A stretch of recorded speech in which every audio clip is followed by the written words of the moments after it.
Missing Michael Vaughan, Monkey Mondays, where we only cover the facts. Missing Michael Vaughan, Timeline, Part 11. Wes Stafford once said, "If we nurture the dreams of children, the world will be blessed. If we destroy them, the world is doomed."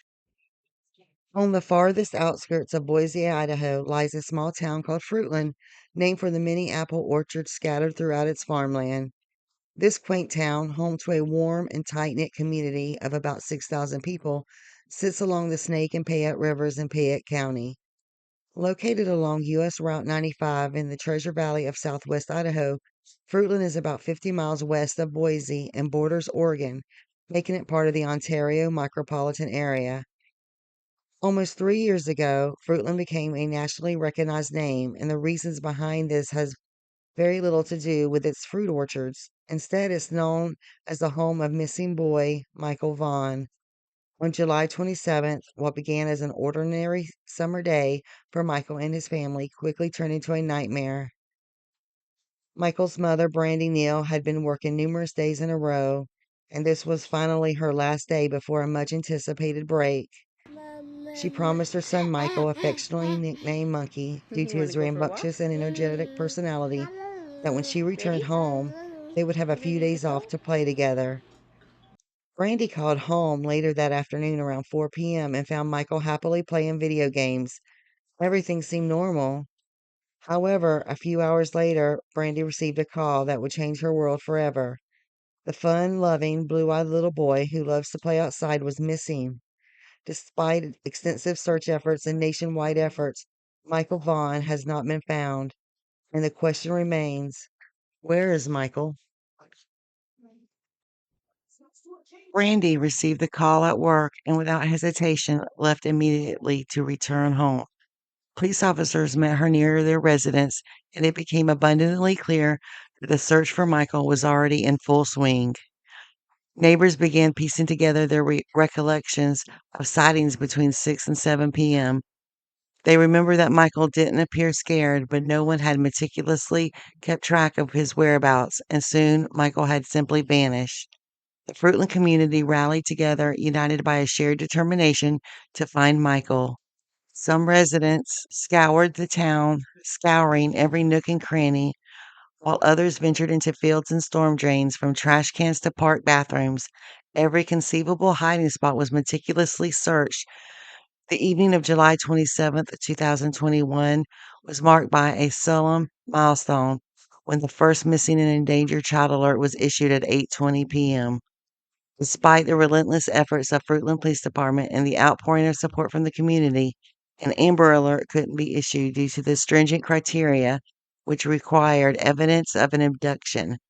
The search continued unabated over the next week, with law enforcement tirelessly working around the clock as Fruitland, Idaho held its collective breath, desperately hoping for Michael's safe return. The story of the young boy's mysterious disappearance had only just begun. The small community would soon face more twists and turns in their quest to find the energetic 5-year-old they affectionately called Monkey. The Fruitland Police Department received support from various agencies, including the National Guard, the FBI, Idaho State Police, Mountain Search and Rescue, and several other law enforcement organizations. A total of 13 different law enforcement agencies converged on the small town to assist in the search efforts. During a press conference held on August 4th, Fruitland Police Chief J.D. Huff provided insight into the extensive search operations. Nearly 200 homes and their properties underwent thorough searches, with all residents being questioned. Additionally, authorities examined 200 trash cans, drained canals, and irrigation ditches, and even pumped a nearby septic tank due to concerns that Michael might have fallen into it. Despite these efforts, no trace of Michael was found. CCTV coverage from both residential and business cameras was meticulously reviewed. Furthermore, 163 tips were distributed to numerous investigators. Though most were cleared quickly, the search extended to cover 3,800 acres of farmland, utilizing drones, aircraft, scent dogs, boats, kayaks, and even paragliders. In the extensive operation, despite the dedication of highly trained individuals, specialized resources had joined the search in Fruitland, there was still no sign of the missing 5-year-old. Chief J.D. Huff emphasized that unwavering commitment to finding Michael, stating, "Our goal is to find Michael. We've enlisted a considerable number of highly trained people and specialized resources who have come here to Fruitland to assist in the search. The relentless pursuit of Michael's whereabouts continued, underscoring the determination of law enforcement and the community to bring him home safely." A brief review. A major development in the case of missing Fruitland boy Michael Vaughan. A nationwide search has led police to a backyard in their own community, where a woman who lives there is under arrest. The Fruitland woman lives just minutes from where Michael Vaughan disappeared near his home in July of last year. Our Karen Lear begins our team coverage with the latest updates from court. Fruitland woman Sarah Wandra was arraigned virtually here at the Payette County Courthouse, accused of failing to report the death of Michael Vaughan for the purpose of concealing the manner in which he died. I understand what they've said is not correct. Sarah Wandra alleges no wrongdoing, arrested for failing to report the death of missing Fruitland boy Michael "Monkey" Vaughan. Wandra lives at the home where investigators have been digging up the backyard searching for Vaughan's remains since Saturday, and is now being held on a $500,000 bond. The state initially asking for more. She's a danger to the community, and she fails to abide by the social norms that we all expect. And there are obviously very serious implications in her being aware of his whereabouts this whole time. So the state's asking for a $1 million bond. Prosecutors also say Wandra was already on pretrial release for a previous felony charge related to illegally possessing a firearm as a convicted felon. Should Wandra post bond, she'll be required to be fitted with GPS monitoring prior to her release. In court Monday, the judge also ruled to seal all documents in the case, including investigative reports and affidavits where the details could compromise the ongoing investigation or potential future jurors. Now, police tell us they don't think Sarah Wandra is the only person with information about what happened to Michael Vaughan. She will be in court next for a status conference on November 21st and a preliminary hearing on November 22nd. Both of those will be held here at the Payette County Courthouse. Meanwhile, our reporter Nicole Camarda has been out at Wandra's home where search efforts continue and has the latest on the investigation. I spoke with the Fruitland Police Chief J.D. Huff earlier this afternoon, and he says that there are a lot of moving parts to this investigation. In order to solve this case correctly, they need to move slowly, and the one goal is to recover Michael.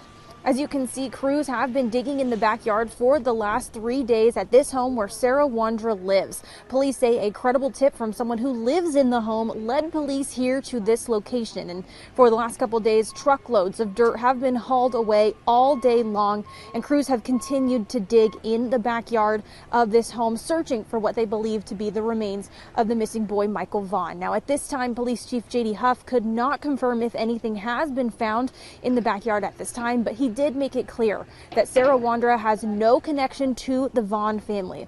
Search dogs have been going in and out of the backyard all afternoon, and those trucks have been continuing to haul away those piles of dirt. Now, it's unclear exactly when we're going to get any answers or updates, but crews will be back here tomorrow at 9:30. And again, the one goal that J.D. Huff said right now is to recover Michael. In Fruitland, Nicole Camarda, Idaho News 6. Idaho News 6 will, of course, continue to follow the case. Looking back, these are some of the key moments in the Michael Vaughan case. The 5-year-old who went by the nickname Monkey went missing July 27th of 2021. The FBI and other investigating agencies classify the case as criminal. In April of this year, Governor Brad Little signs Monkey's Law, also known as the Endangered and Missing Persons Alert Law, after questions came up over why an Amber Alert did not go out when Michael went missing. The law created a unified approach to missing persons cases in Idaho. A reward of close to $53,000 is issued in November of this year. And most recently, 35-year-old Sarah Wandra is arrested last Friday.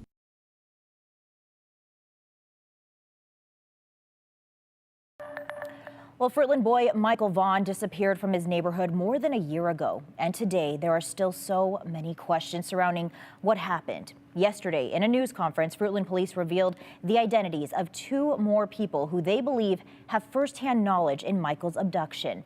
And one of those people talked with a YouTube blogger just last week. Here's a look at some of that interview. Videos circulating on social media are shedding light on 3 of the 4 people Fruitland police named in connection with Michael Vaughan's disappearance. It's actually really hard sometimes to be that vulnerable with people. But who are these people? Just last week, YouTube blogger Jonathan Lee Riches talked with Brandon Sherliff about the then 5-year-old's disappearance. This interview came 5 days before police named Sherliff and Adrian Lucien as 2 people believed to have firsthand knowledge in Michael's abduction. You ever hear Sarah or Stacy talk about the Vaughns or mention the Vaughns or say anything? Never once. Not even. The only time I heard them ever mention the Vaughns is when they stopped the car that day and they said, "Hey, there's somebody that's missing in the neighborhood. His name's Michael Vaughan. Do you guys know him or know where he went?" That was the first time that came up to my attention. And then, as far as I know, they both said, no, we don't know where he's at. Let's go help look for him. Sherliff says he was with Sarah Wandra and Adrian the day Michael disappeared. I was with Sarah that whole day and Adrian. And then Stacy was left home alone. Last month, police arrested Sarah Wandra for failing to report a death. She lived in the house on Red Wing Street with her husband, Stacy Wandra. The same house police excavated and searched for Michael. Stacy Wandra is currently being held in the Washington County Jail for unrelated charges. Although the remains of Michael Vaughan were not recovered, we strongly believe, based on evidence, that Michael was abducted and is deceased, and that his remains were buried and later moved from the property. During Thursday's news conference, Fruitland police said both Sherliff and Lucien were staying with the Wandras at the time of Michael's disappearance.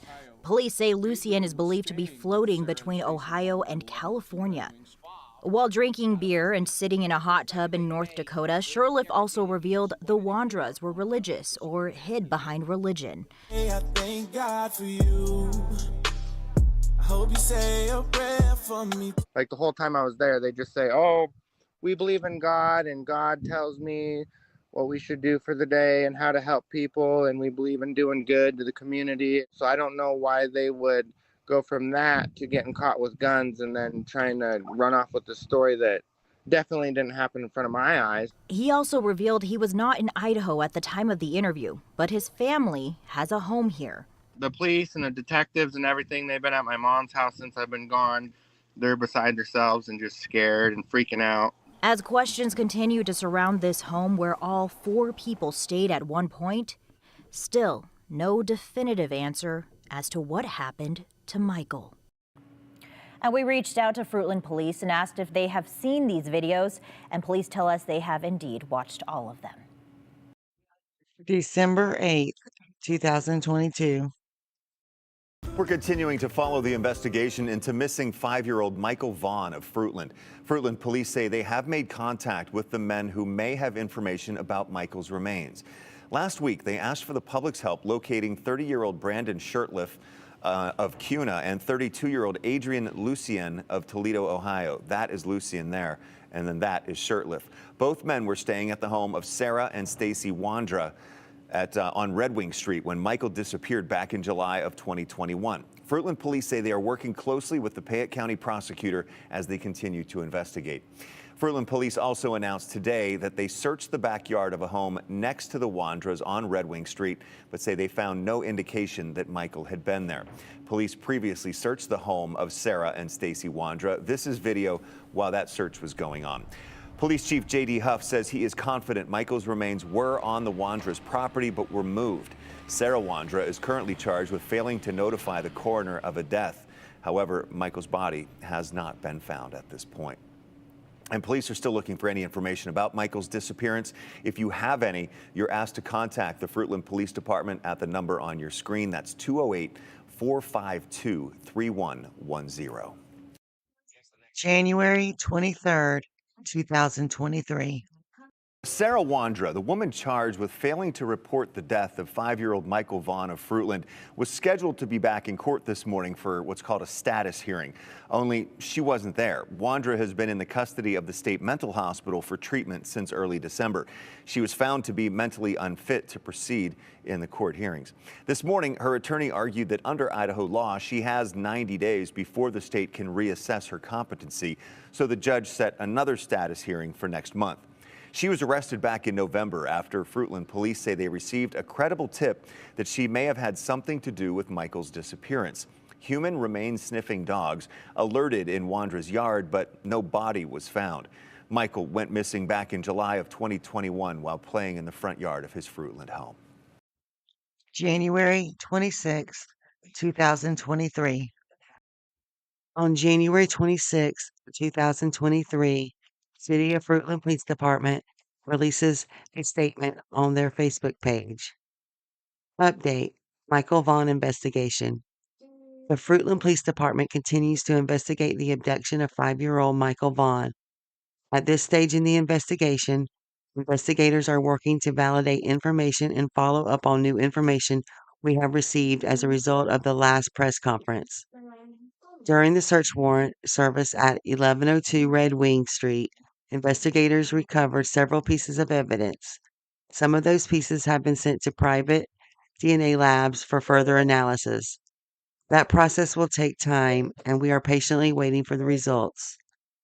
Investigation is multifaceted and will take time to bring to a conclusion. Our partnership with assisting agencies are strong, and we continue to work closely with the Payette County prosecutor. We continue to ask the community's patience as we pursue justice for Michael.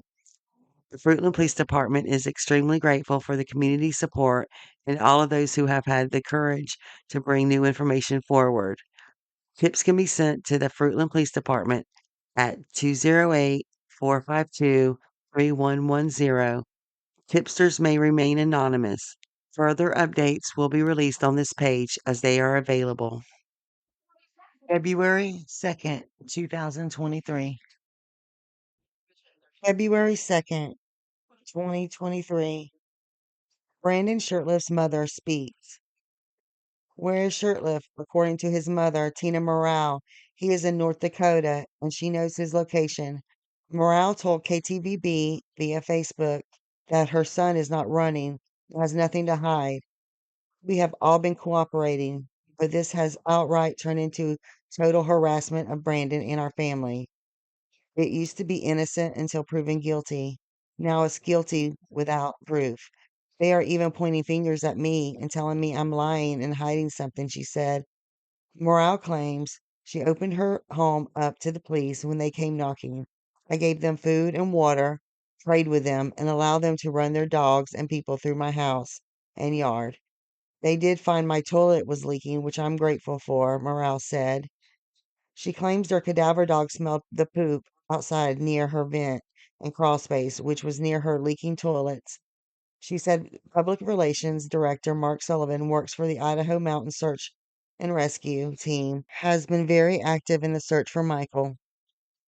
Sullivan consulted with canine experts on his team who told him that no cadaver dogs do not alert on human feces. Sullivan said that he's never heard of a canine being trained to find feces. Each dog has a very specific reaction that it does when it does what it's trained to do, he said via text message. The untrained human may not know or recognize when a dog alerts its handler. He came back with 17 cars, dogs, and shovels and dug where the dog alluded to the following day. They found nothing but my leaking toilet, Morale wrote. We have cooperated fully since this all began.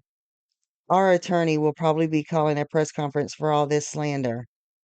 KTVB asked why Shirtlift hasn't come back to Idaho. Morale said his attorney is handling it. I know my son's heart. He loves kids, animals, and the elderly. He has such a tender heart. He's always giving of all he has. He would give his last morsel of food or his only shirt. He just always seems to choose the wrong type of people to be friends with, Morale wrote.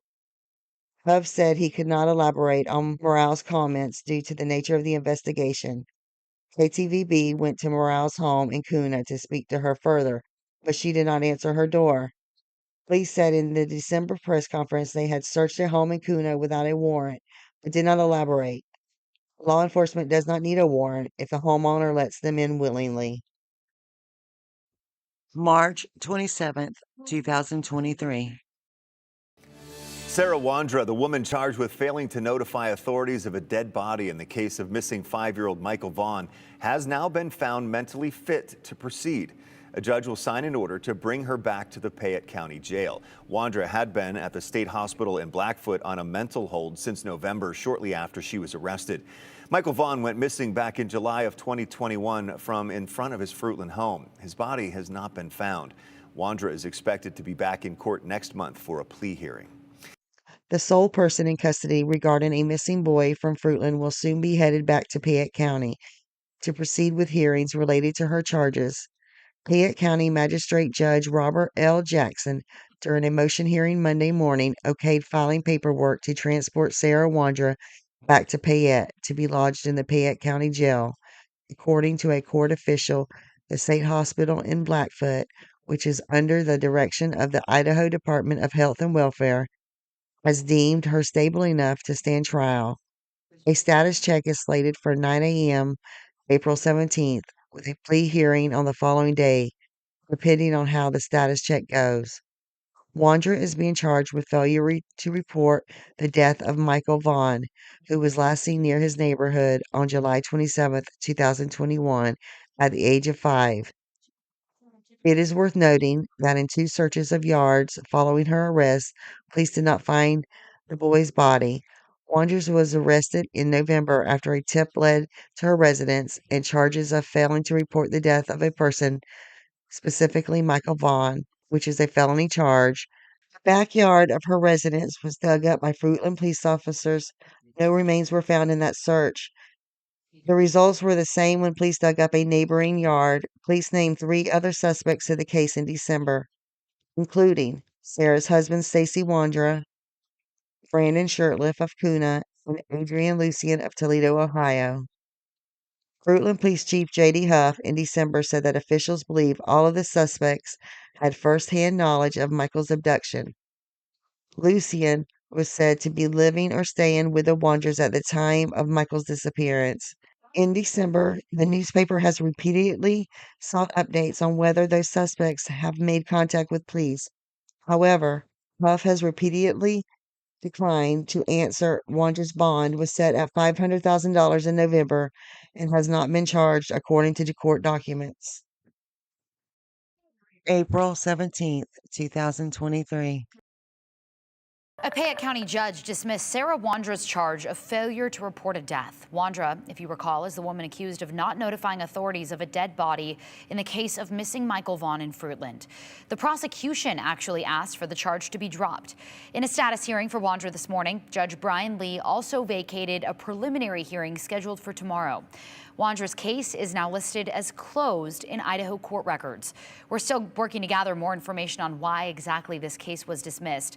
I just talked to Michael's mom, Brandy Neal, not too long ago, though, who told me this is disheartening and upsetting, but she is still confident law enforcement will bring justice for Michael as this investigation is ongoing.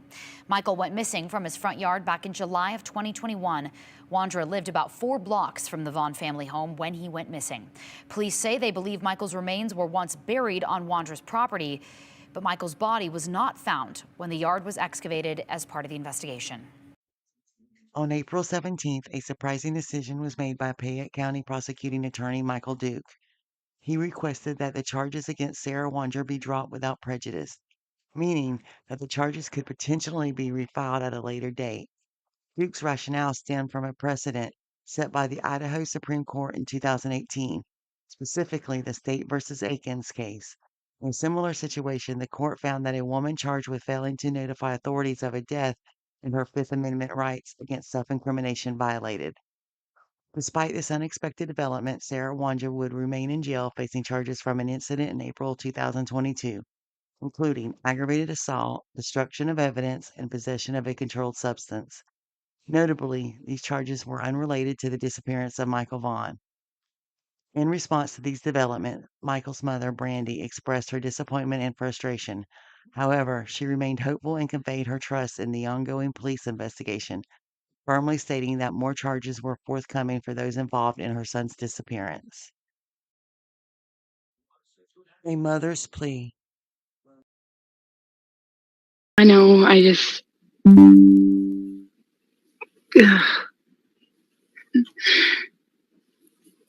It is 819 days. And Brandon, you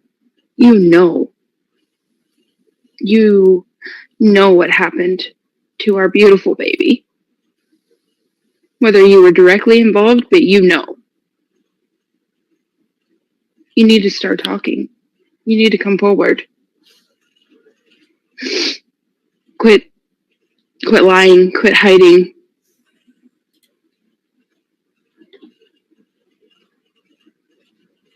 Please tell us where Michael is. Let our family have some rest, please. Let us bring our baby home. We've worked tirelessly, endlessly. Law enforcement,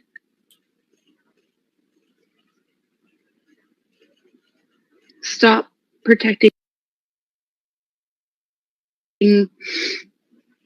these criminals.